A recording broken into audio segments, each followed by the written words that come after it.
the world is going to lean very heavily on India to pull the global economy amidst uncertain times. Tell me, neither the southern Israel nor the Gaza Strip are major oil exporting sources. So why will oil prices rise then? And that is going to have a direct impact on countries like India. As I said, we import more than 80% of our crude oil requirements.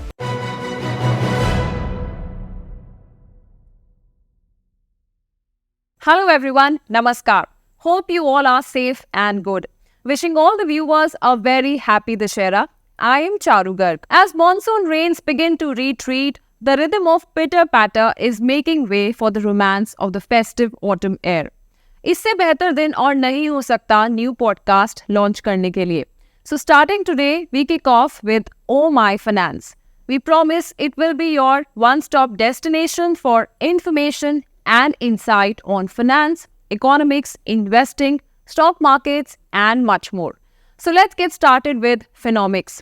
Phenomics एक weekly podcast है जिस पे हम किसी topic या subject पे चर्चा करेंगे. We will make it easy, de-jargoned, chatty and conversational.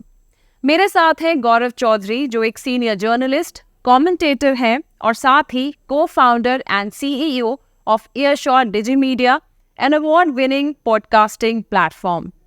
Welcome, Gaurav. Delighted to have you on the podcast. Thank you so much, Charu, for having me here. Delighted to be on your show. Wish you and all the viewers and listeners across the world a very happy Dussehra, a great day to start a new podcast, particularly in the world of finance and economics. So, to start with, we just want to know, what's the world of finance and economy looking like? Well, Charu, there's a lot happening in the world of economics and finance, particularly so far as the Indian economy is concerned and in India's standing in the world economy. The World Bank and the International Monetary Fund has recently said that India is going to be a standout case amid a slowing Chinese economy and also a recession still very likely in the US. So effectively, this means that the Indian economy is going to be the major global growth engine, and the world is going to lean very heavily on India to pull the global economy amidst uncertain times. But that said, there is a catch, and the catch is the Israel-Palestine war. Exactly. आपने बिल्कुल सही जिक्र किया गौरव. So, एक आम आदमी के मन में ये सवाल है और the common man, they just want to know how this Israel-Palestine war going to affect them.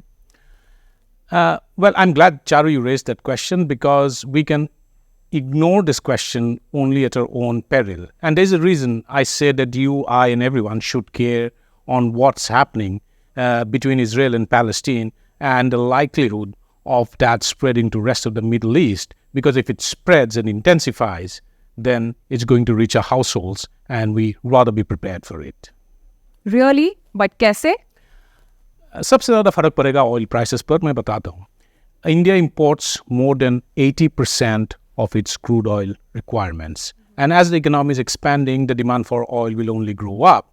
Now, if the war intensifies and spreads to other oil-producing nations and countries in the region, particularly the Middle East, where this is likely or could spread, the risk of this spreading is very high, then it's going to push up crude oil prices. And if crude oil prices go up, then it reaches our households in the form of higher prices, because higher crude oil prices will have a very strong cascading effect across the economy, because it's going to knock up inflation, it's going to make many things costly, right from vegetables to grocery items, as transporting goods from one point to another point becomes costlier, not to talk about our commuting bills, because our fuel bills will also significantly go up, because as crude oil prices go up, petrol and diesel prices too will go up subsequently. Yeah. So basically we can assume कि हम और महंगाई की तरफ बढ़ रहे हैं?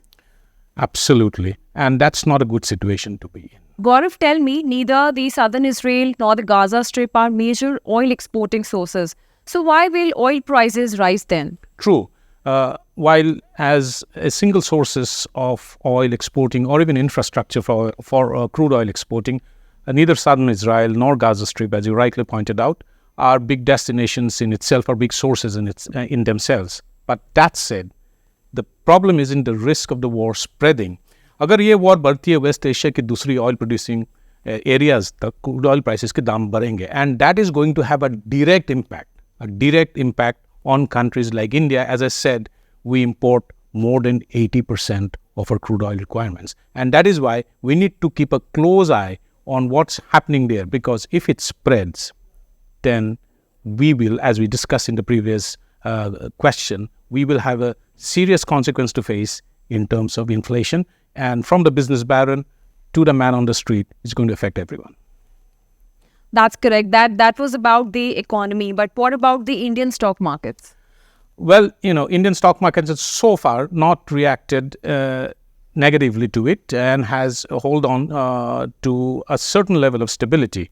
But that said, we need to keep an eye out on, particularly on companies that use crude oil as a significant raw material in their operations. It could have an impact on the stock prices at some point if the war elongates and remains in place for a longer period of time, and the war intensifies and spreads to other regions of the Middle East. Other thing that we need to watch out for is also for companies who have significant infrastructure and other project interests in that region, particularly Israel and also surrounding areas, their neighboring areas there. Their stock prices is something that analysts will be keenly watching out for, because they'll be directly impacted. So do we need to really worry for the other areas of concern? There's one more area of concern that we really need to worry about, or not really worry, but we need to keep an eye out on, and that is how the dollar is going to behave, because it affects our imports. The dollar strengthening is not really a good news, particularly for a country like India, because we have a lot of things that we import. अगर ये war बढ़ती है दूसरी oil producing country तक, and the crude oil prices continue to rise, then the dollar will strengthen against the rupee, because all crude oil imports are denominated in dollars. And if the dollar weakens, everything that is imported, from apples to chocolates to whiskey, is going to get costlier. That's not good news. Also, please remember, there's a large number of Indian students that go out every year to overseas universities and colleges. And if the dollar strengthens and the rupee weakens, then it's bad news for them, because the fees paid in Indian rupees for them actually significantly shoots up. So this is something that we need to keep an eye out for. Okay, so what about the trade side? How it's going to affect the India-Israel trade? India-Israel trade, India-Israel in terms of value, it's not very high on a comparative scale. Israel imports about $5 to $6 billion of goods from India. So that is something that in the larger scale, in the larger frame of India's trade scale, and also in terms of it's not a very large proportion of India's exports are actually headed towards Israel. But what could happen, however, is that this could raise the premium on shipping, and that would have a direct impact on shipping costs, because if the war escalates and remains in place and continues for a long period of time, then it could have a direct bearing on shipping costs. And that may have nothing to do with India exporting goods to Israel or Israel exporting goods to India. If shipping costs rise, it will rise across the world. So it will have an impact on our trade relations and our trade costs, particularly imported costs, because shipping costs would mean that landed cost of imported goods in India will go up. And that is something that we should be prepared for and keep a plan ready. So Gaurav, इसमें एक और concern है, many of the investors are worried. So what do you advise for the investors? Good question, because at present investors need to keep a close eye and watch the developments closely. But अगर war और बढ़ती है, spread होते हैं, then there could be a correction in the market. For long-term investors, there's an opportunity. But having said that, keep an eye out, make well-informed and researched decisions. Don't react to short-termism here. Thank you so much, Gaurav, for having you on the show और पूरी चर्चा पर, पूरी बातचीत पर अपने views share करने के लिए. Thank you all the viewers and listeners of the show. You can catch Oh My Finance, OMF and Phenomics on YouTube, Spotify, Google Podcast, Apple Podcasts, JioSaavn, Gaana, and a host of other streaming platforms.